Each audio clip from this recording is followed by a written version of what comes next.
Hello, everyone, and welcome to the Hardcore Finance Podcast with Alex and Shimon.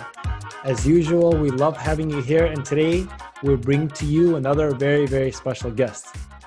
Today, we have Erwin, who's the founder of RockWater, a research company firm for media, tech, and commerce brands. Their clients range from YouTube to Viacom to Team Coco and Cool Japan Fund. RockWater is also a media brand itself, with a growing portfolio of newsletters and podcasts to help leaders and investors build smarter and better businesses. Chris has nearly 20 years of executive experience that spans Hollywood, New Hollywood, venture capital, investment banking, and has recently been named by Variety as one of Hollywood's new and top tier, if I may add, digital leaders. So Chris, so excited to have you here. Welcome to the podcast. How are you? Yeah, Alex and Shimon, thanks for having me. I am pumped to be here. I don't think I've seen your pretty faces, maybe dating back to our Kellogg days back in 2012, but this is a delight. That's right. They're a little bit less pretty now, but we've gained a lot of experience. I think you guys I see incredible wisdom and experience on your faces, and I think it looks good on you. It's the lines, the lines and the gray hairs now. Good contours. Well, Chris, look, love having you. Thanks for coming on, and maybe this is the start of a long collaboration. And I know that I've had a chance to talk to you over the years, and I've been super impressed by what you've been able to build at RockWater. I love your LinkedIn posts. I frankly love the posts on culture and how you're looking to lead the company with the right mindset, and you're playing in a very interesting space. This whole new Hollywood, streaming and advisory space where a lot of the brands, micro brands now have a major voice. So how the heck did you get into this? I mean, tell us your story and why RockWater? Yeah, glad to do that. And it is it's a little bit of a wild and weird and experimental space. So we're helping our clients navigate it, and we learn along the way ourselves. Every day is something new, right? But I know you captured this in the bio, but to say it succinctly, we have a very simple mission at RockWater. We strive to service the world's most ambitious and invested leadership. And we really specialize at the intersection of media, technology, and commerce. And where we are particularly adept is activating brand, IP, and talent to help our clients launch new revenue lines, new businesses. And we even do M&A and capital raising advisory because we have some investment banking and venture investor DNA in our blood. So yeah, we work with really big companies, like you said, Fortune 50 companies like Google and YouTube, to smaller digital upstarts like Whistle Sports and Team Coco under Warner Media and many more. And how I got here, it's okay, I can rewind a bit and tell you that story. So I'm originally from the East Coast, from the Jersey Shore area. And like many kids from the East Coast, you think that finance is the be all and end all of everything. So there's a little bit of through line for your Hardcore Finance podcast. So I went to undergrad in Boston at Tufts. And then while I was there, I studied econ and IR, and then I went to banking. And I did around 5 years of banking focused on M&A and capital raising advisory for TMT. Learned a ton, built out a great Rolodex, but probably took around 7 years off my life, right? That was 8 a.m. to 2 a.m., 7 days a week for 4 to 5 years straight. But in the last year and a half I was there, I was working in our digital media and entertainment group. And we're actually working with Ingrooves, a digital music distributor based out of the West Coast. Shout out to Rob McDaniels, the founder and CEO. They were doing something super disruptive, working their asses off, but having a really fun time. And I was like, that's rad. I want to do something like that. I want more operator on the line experience. So I went to business school at Kellogg in Chicago. And while I was there, I was trying to start a few of my own different things. And I also worked for Pritzker Venture Capital. And I was helping them think through how to invest in LA and kind of new media and tech. And then, I met the team at Big Frame, the founders, Steve Raymond and Sarah Penna, building a digital video business as part of the Google Original Channels program. And I was like, wow, this is awesome. I don't know where the space is headed, but there's an incredible amount of tailwind here. So I actually joined them in LA. I thought I was going to go to SF, but I joined their LA team. And it was a wild ride and whirlwind. So within a year and a half, I had hired my former investment bank that represented us in a sale to DreamWorks Animation and Awesomeness TV. So joined them in around April 2014. And then we became part of a big media empire. We got additional funding from Verizon and Hearst, and then Comcast NBCU bought out DreamWorks. And I was like, okay, this has been like a really fun ride, but I was like, I kept hearing two things while I was there. One, Chris, you're super collaborative to work with. You don't have like the same sharp elbows like the rest of Hollywood.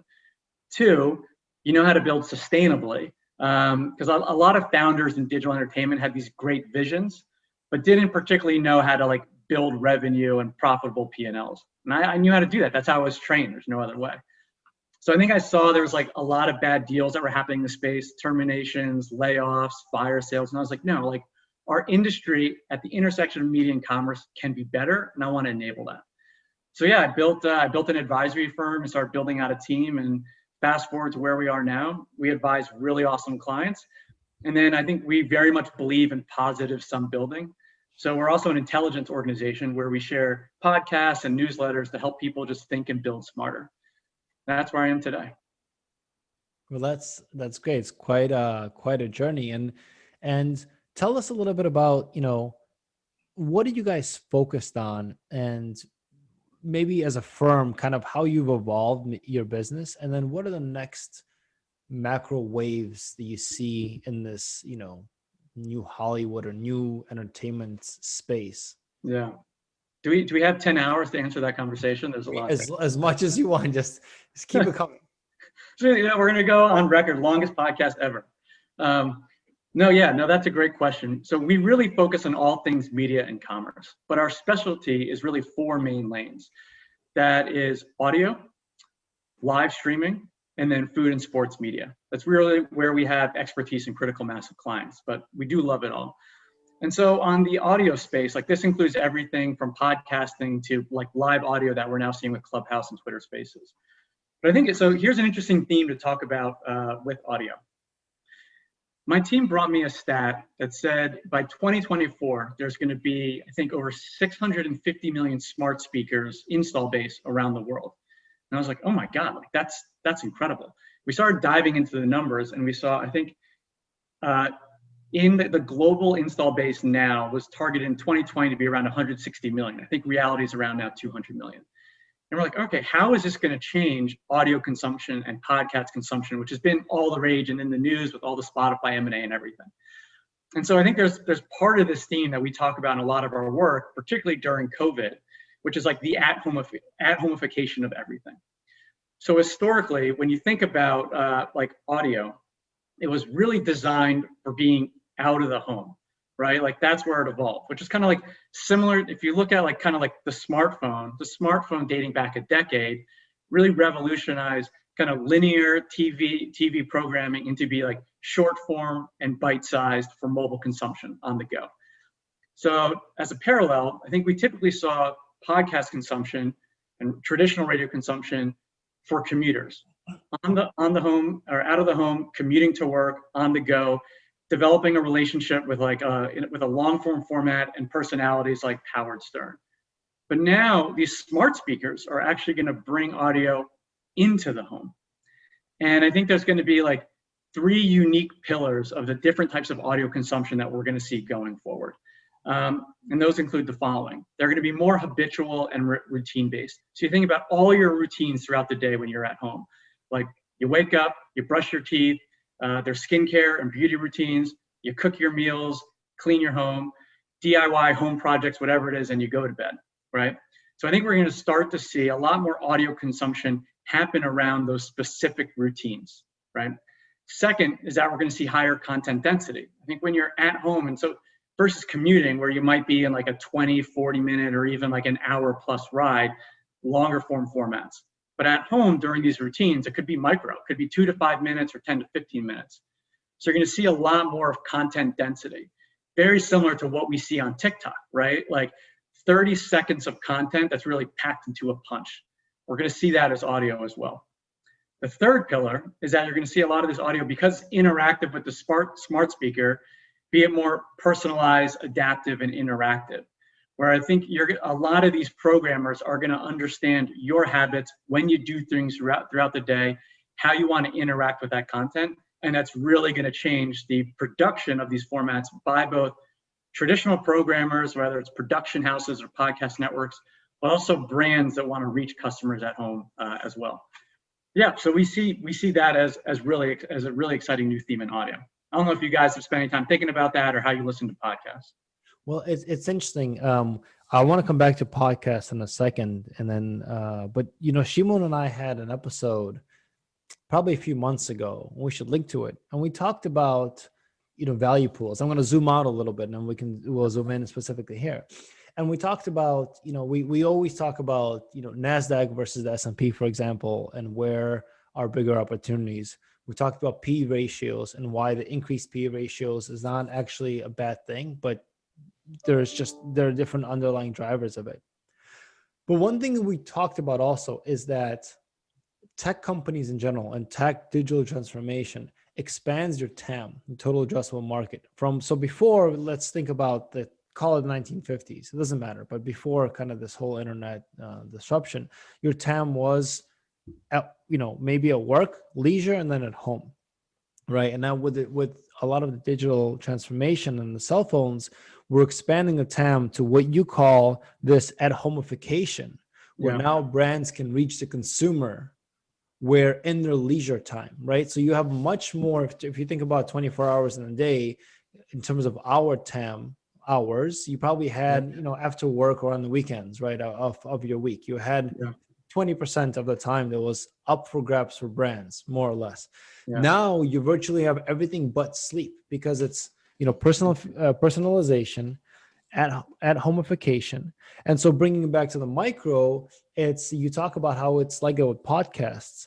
How do you think about this content density piece? This number 2 is very important. Interesting to me is while the TAM is expanded, right, and the consumer can be reached in many levels, you're also getting inundated with data, with information, with brands, with commercials. So is there going to be a breaking point when people just say mute, right? Or are some form factors potentially, will they stand out from others in terms of being able to are being better to deliver, right, the message across? Yeah, no, I think it's a great question. There's a few things to break down there. And we look at kind of like this at-home smart speakers as like the next consumer frontier. And I think what's interesting to think about is that if it's high content density like TikTok, like kind of like you're engaged, you're really leaning in, and then there's like the endless scroll. But with audio can also be very passive. So when you say that it's like only 24 hours in a day, and when you're not sleeping, say that's like the other 16 hours, right?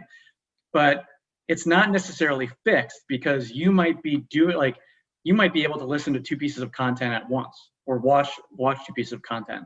An example is like if you're watching an NFL game, right?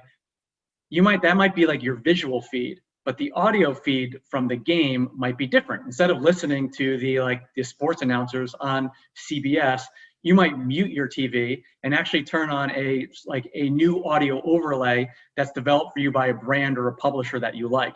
So you might be watching the CBS football stream, but you might be listening to Bill Simmons describe the game to you. So I think the actual expansion of consumer hours could grow, but we are very wary that there is a limited attention span. So that's why I think to the point of, if you're being invited into the home via the smart speaker, you gotta make that content count. And I think a lot of people say like, oh, those short videos on TikTok, if they're just 15, 30 seconds long, that's a lot less production value than a YouTube video that's 5, 10, or 20 minutes. That's not actually true. The amount of time it takes to create that really high dense content of like those oohs, the aha moments that's gonna cause you to like really lean in, that takes an incredible amount of smart production and editing and focus. But that time pays off, because you may only have 15 seconds to engage the customer versus 20 minutes. So you got to make it count. Yeah, so this is fascinating, Chris. I'm an avid podcast listener, and one of the things that really stands out to me is like the depth that you can go into with podcasts, because it's a very niche thing, right? So I can subscribe to a podcast that very few people listen to, but like they get the best experts in the field to go really, really deep. I'm wondering, where do you see like disruption in terms of the industry? Let's say this catches on, as I think it will. Disruption both from an advertiser business model perspective or from a media production business perspective, or like what do you see the broader implications of this being on the overall segment of the economy? Yeah, well, I think monetization for audio is going to change, right? Predominantly, both traditional radio advertising and podcasts have been very much ad supported. And the ad market for, I think, radio is around 30 billion. For podcasts, I don't even know if it's hit 1 billion yet. But the global advertising market is 600 plus billion. So I think, yes, you're going to start to see, because audio listenership is growing, you're going to see more and more ad dollars migrate into the space. But I think there's going to be massive business model evolutions as well. So you're starting to see more and more people are starting to put audio feeds behind a paywall. So another Kellogg alumni that was the year above us that's done this is Ben Thompson of Stratechery, right? He has got his dithering podcast that is behind a paywall. So I think you're going to see content that is gated and content that is in front of the paywall and sponsored by brands. And in terms of other impacts to the economy, I think you're just going to start to see, with audio listenership going up, that a lot more of the the traditional streamers, like the Netflixes of the world and the new launches of like Peacock and Paramount Plus and HBO Max, you're going to start seeing audio integrated into their business models. You're going to start seeing brands use audio increasingly as a channel to acquire new customers and maintain brand loyalty. And I think that you're going to start seeing a lot more media companies look at audio as a really key part of their omni-channel strategy. Does that answer your question, Shimon? Yeah, it answers the question. And I can tell you, as an advertiser, so I'm head of growth. So I look at different channels where I can advertise. And one of the things that's fascinating to me is that, as a marketer, you look at segmenting your audience and driving the right message to the right segment. But traditionally in radio, the more targeted you want to get, the more expensive the costs are. So, and it's the same with print, right? Like you can have a very niche magazine that has a very limited distribution back in the day when magazines were popular, and then you pay more to get in front of that audience. And I think it's fascinating with podcasts, how you can really target, for example, in the world of crypto, it's a very different segment if you want to target traders versus if you want to target people who just want to protect their wealth. And in podcasts, it's very, very easy to delineate those two segments. So for me, it's fascinating to see, I think it will just drive more efficiency to the advertising world. Alex and I have this theme on the podcast of how technology is basically a driver of cost reduction or just like efficiency in general. And I think for advertisers, this is great. Do you see the market growing aggressively over the next couple of years, or what's the growth projections? How do they? Yeah, well, and for marketing, it's also, that's an interesting point of view, because I know that you do a lot of paid marketing strategy. And with the going away of the digital cookie, that's going to be making targeting like a lot more challenging, right? So I think we were talking about this as a team on our Clubhouse actually yesterday morning. I think you're going to start seeing more and more closed ecosystems like Spotify, like Amazon, that are going to have like really unique first-party data and also kind of unique interest graph data that advertisers are going to want to tap into. But to do that, it used to be able to just go to a digital ad network, but now you might have to go to these closed platforms direct. And I think when you speak about additionally where the advertising market is going in audio, it's all been kind of like paid placements, but there's been no dynamic ad insertion, no programmatic marketplace. But that's really starting to change. Spotify launched their SAI product over the past, I think, 12 months. Spotify did buy a hosting analytics platform, and that's going to even further amplify their ability to target specific podcasts and specific users with their new dynamic ad insertion technology. And that's really, really exciting. And I think that there's a lot of other podcast companies that are investing in similar tech as well. But Spotify's got a major leg up. So I know we just talked about advertisers, but I'm sitting here listening and learning from both of you. And then another thought kind of came into my mind. A lot of it has to do with Clubhouse. Yeah. So first of all, my reaction, I feel like a boomer, because when I first heard of Clubhouse and I went on, I was like, what is this? And I don't know, I'm still not sold on it, even though I understand the promise of it. Yeah. But what's interesting to me is, it also creates, like a lot of tech in my mind goes through waves, and these waves are harmonious and it repeats itself. Centralization, decentralization, for example, is one wave. The ability to give channels and voices to niche markets is a whole big kind of macro meta wave. Yeah. And YouTube has done it from a visual perspective, right? And influencers have done it through Instagram and so on. Then you had this like mega theme of podcasts. Yeah. So think about like YouTube channels, and then TikTok comes in and kind of disrupts that and makes it bite-sized. Yeah. Then you have podcasts, you're doing one, we're doing one. And then you have Clubhouse, which kind of comes in and makes it almost like gigifies the gig economy of podcasts. You know, anybody can come in and create their own channel and just talk, frankly. The interesting part is, how do we, I don't know if you have an opinion or we can just chat about it, but something that I'm thinking about now is, how are advertisers, how are they going to find the right people and the right content on a place like Clubhouse? And I'll tell you, the easy answer is, well, you have followers and you have influencers and you have X people who follow this and this person and they go on and they talk. But anyone in Clubhouse can be in a channel with anyone else, and boom, someone says something stupid, okay? And then what do you do as a brand? When now you're in a room where a co-host or the co-speaker just said something insensitive or detrimental, or shilled Pepsi in your Coke or whatever it is, right? Yeah. I know you guys wrote a Clubhouse how-to. Is it out yet, or is it coming out? It's an internal document, but we're going to share it over the next couple of weeks. Okay, and we wrote that because we are still learning ourselves, 100%. Yeah, so it's a preview for our listeners. So go to rockwater.com and whenever it comes out, it's going to be hopefully a good document, because I know I need it. But it's an interesting thing, right? Yes, you can find these niche audiences, but what happens if someone says the wrong thing or something insensitive, or does it even matter? Doesn't matter. So let's break Clubhouse down a little bit. So I really like the analogy that you were making at the beginning of your question, right? So think about video. You had traditional premium video that you'd watch on your TV through a linear feed, or even like now the streaming channels on Netflix, HBO Max. Premium content created by premium producers, typically like a TV studio or network. Then you had YouTube. YouTube was then like the professional digital creator. Then, as you said, Alex, now then there's TikTok. TikTok is more like UGC content, right? Shorter, high density, but primarily like any one of us here can create a TikTok video. Similar things happening in audio, right? You had kind of the more traditional radio broadcast, more premium, again, like radio networks and studios that would produce them.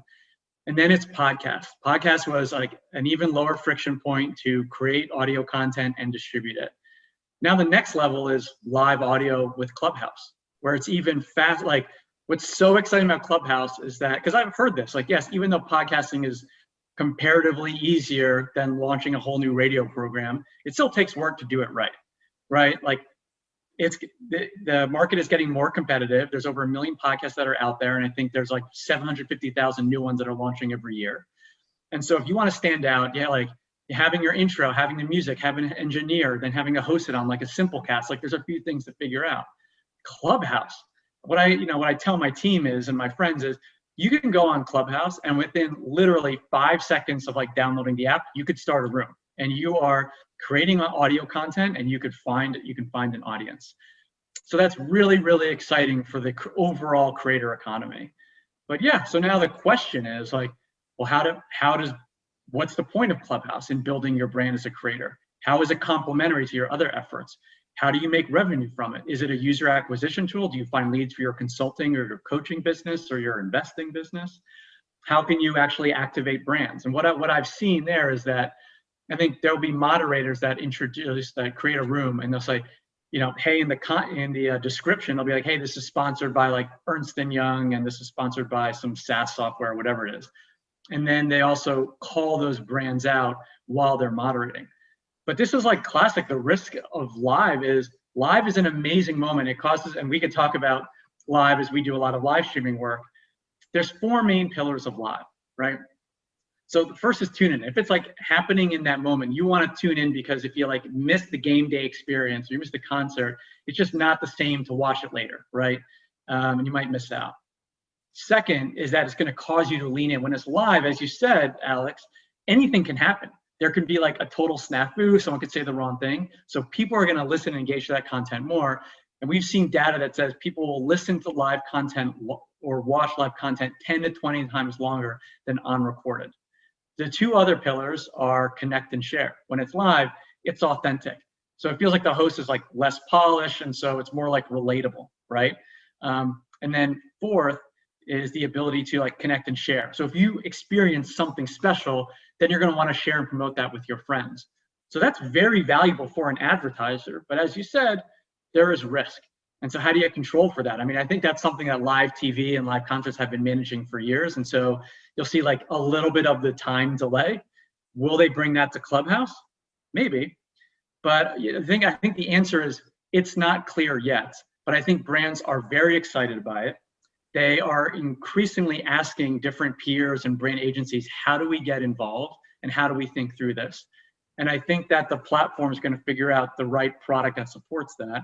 But overall, the priority right now is get really interesting people on Clubhouse and let them have amazing conversations, and let's see where that goes. Yeah, this is fascinating. There's one, like, even societal aspect to it, which is fascinating to me.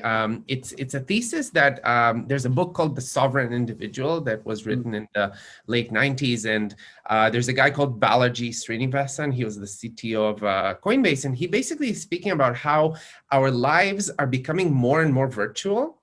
Yeah. And so our physical presence is becoming less and less relevant. And so, many times people thought, I'm fascinated, I'm following this like Reddit group called Retrofuturism, which is cool. It's like how people in the past thought the future would look like. And like you see, they got some of the things really right and some of the things really wrong. Like, for example, they said the computer in the future, you'll be able to connect to it with your brain. And they show like a guy with like a tinfoil hat with like wires coming out of it. But the wires will go into something the size of like a huge closet with like light bulbs flashing. So they got the brain computer interface part, but not the computer part. So in terms of the virtual world, what Balaji says is like, it's not like we'll be in a virtual reality. It's like more and more of our attention will be directed to like a place that's not physical.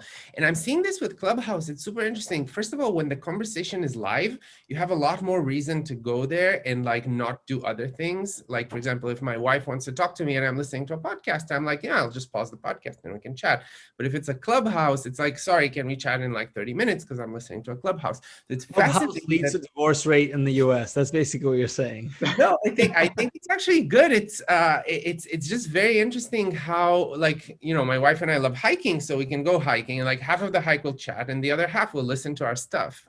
It's very interesting. But my question to you is like, do you think the societal impact of us spending more and more of our attention on things that are not right in front of us in the physical world could have interesting implications on, I mean, I can think of taxation, for example, right? Like the traditional tax system was built up, you live somewhere, you have to commute to work. So it's very easy to like tax your gains because like we know where your center of life is. But what if you generate all of your income on Clubhouse while you live in one place and then your business is incorporated in a third place?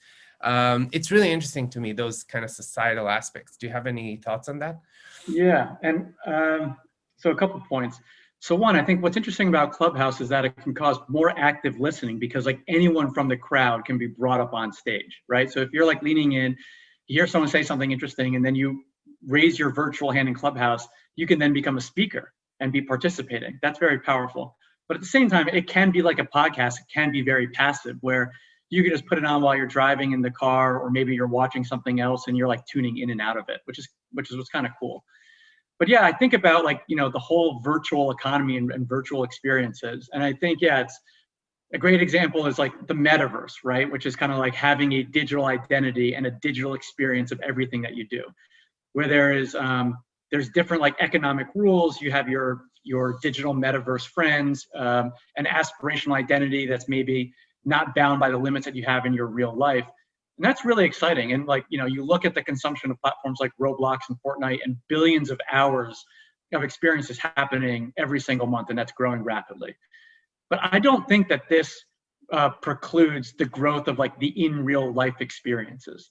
And I think like we even wrote about this. I think from 2010 to 2019, like the growth of the experiential economy was massive, where brands were built, like, think of the Museum of Ice Cream and Refinery 29 and 29 Rooms, is that in all the online channels, it felt that those were getting saturated and it was harder to stand out as a brand and captivate user attention. So I think what a lot of brands and publishers did was look at, hey, these digital channels are very core to how we reach our fans, but we got to complement it with the deeper in real life experience. And so I think the IRL like interactivity, the interactivity, participation is not going away. And we even saw, like, if you think about music, live concerts became, I think, the dominant through 2019. Now, like, live streaming concerts has changed that in 2020, but that in-person musical events were the #1 revenue driver, I believe, for the overall music economy. And that's really powerful. And I think that there's a lot of other examples like that. I think there's some really great stats about sports, like sports attendance and sports ticketing. It's still very meaningful. So I think the digitization of our world is going to keep happening. It's a natural extension from just all the smartphone and 5G technology, but it's going to coexist with real life experiences as well. Guys, I have, speaking of live, this is recorded for our audience, but here's a literally in the moment kind of conscious stream of thought, because I was listening to what you said, Chris. Yeah. And Shimon. And so this might be a little bit out there, but bear with me here. But I agree with both of you, right? That we're becoming more and more digital, or the digital presence is more important in our lives, right? I think we all agree in this premise. Clubhouse and whatever is pushing it. So is in many ways Bitcoin and digital currencies and so on. Let's get there in a second. And what has this digital disruption done, right? It's kind of democratized a lot of the classes, especially in Western societies, where you can find your niche of people who like to, I don't know, to whatever, to stitch, to embroider, and I can join this group with people in China and Russia and India and Nigeria and wherever, right? Yeah. And so versus before, again, I was very tied to my physical location. The more digital you get, the more the physical locations matters less. And then ultimately, and let me tie this to this meta theme, okay? We don't need to go down this route, but I just want to get this thought out, okay? Yeah. It ultimately both proves the Democratic point and the Republican point, because the Republicans, at least the people on the right in many countries, say, look, the government, ultra libertarians, right, say the government should provide for your safety, and really that's it, right? And kind of tax you appropriately. Everything else is your own sovereign choice. Yeah. And versus the left in many political systems are saying it should be more provides welfare, right? And things should be equitable among people. Well, digitization can get you the equity. Nobody can discriminate against you, shouldn't discriminate against you. If you're in this digital world, you can find people that share similar interests with you. And at the same time, your physical location, like you brought up taxation, right, should only be there to provide that nobody comes and kills you. Otherwise, you can live your life more and more in this digital world where you can find, birds of a feather, similar people to you. Yeah. And what I think this is going to do, it's going to create the way we think about social structure is going to change. I think cities and countries in the longer term, this is where it's getting like meta out there, so to speak, in terms of I'm thinking 100 years from now, right? But this is leading down there, are going to compete for it'll be like a club before. Like before you had these elite clubs, right?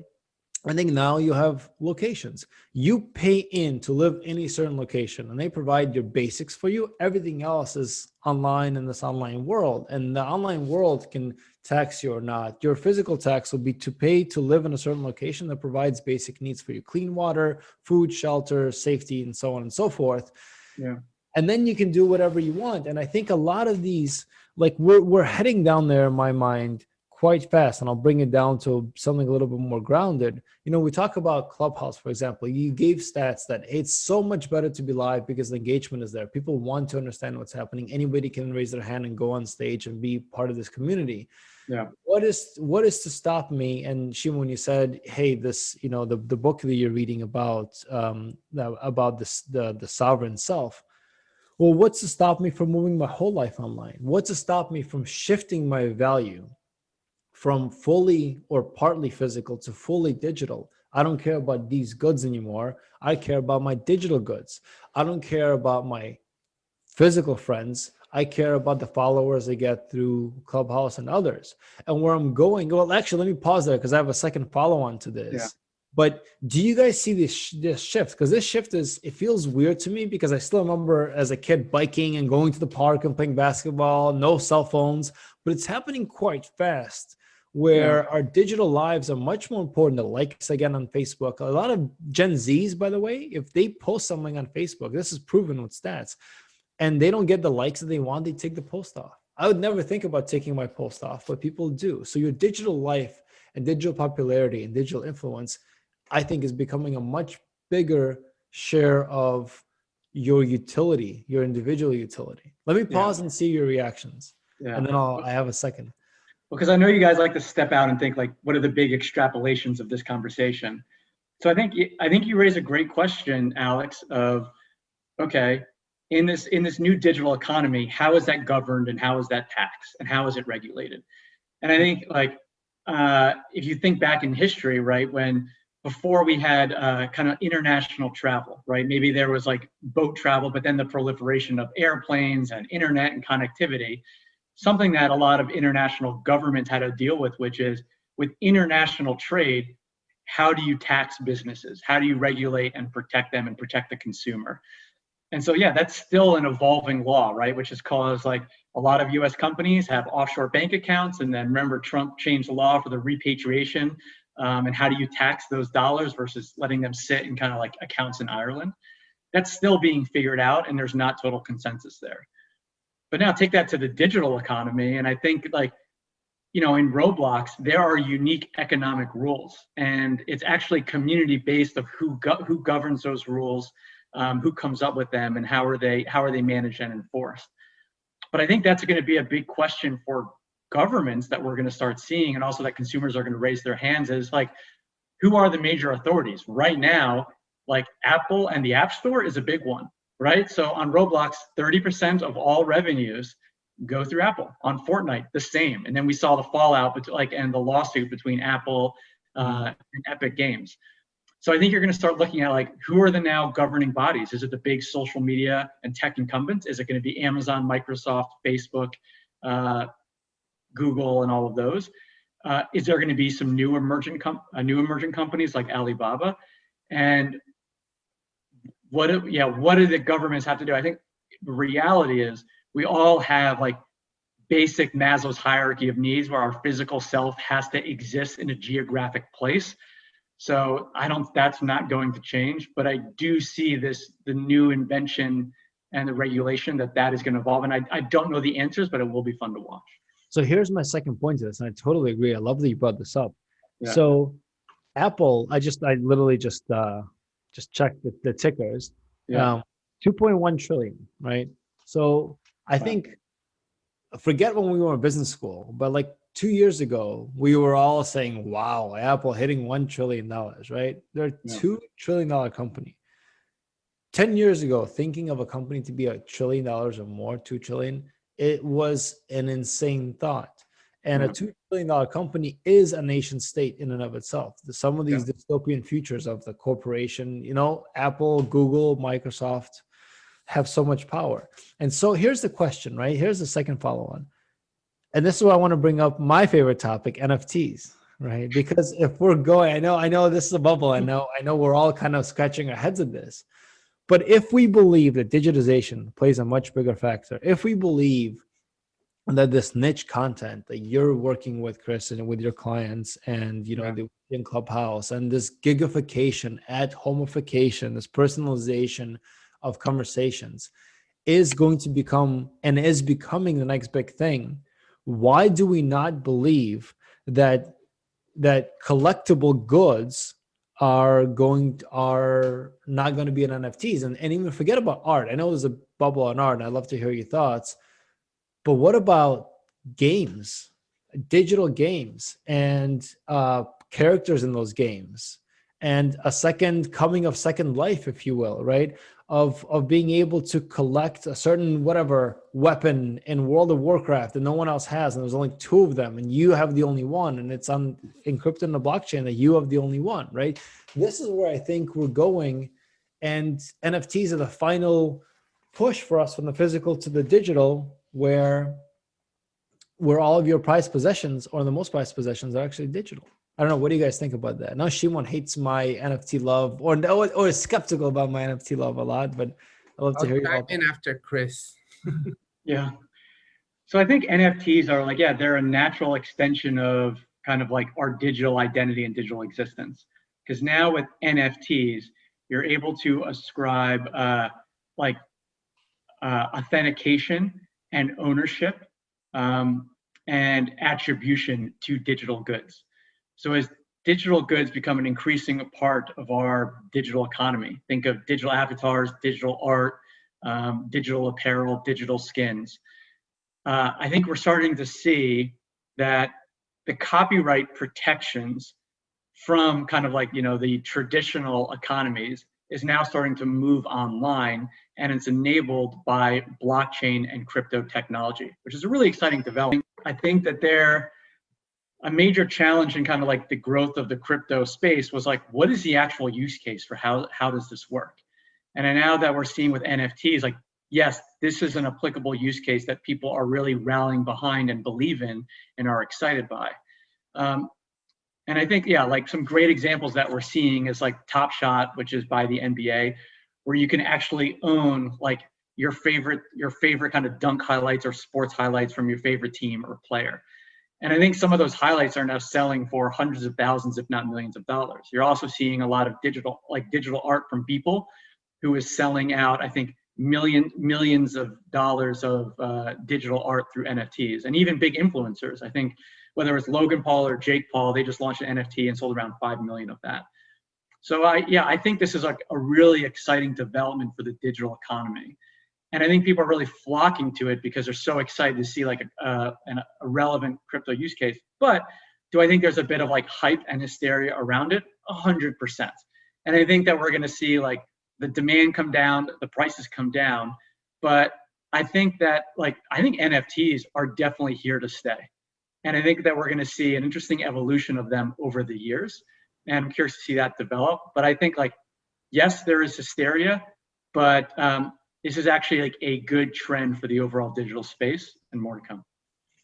Yeah, and I think about NFTs, the only issue I have is with the word T, which is token. Like, you really don't need cryptocurrencies for that. I totally believe in digital things being valuable. And I think, again, as more and more of our life becomes digital, we would want to own some digital things. Like the biggest example is I have some friends here in San Francisco who are big into virtual reality.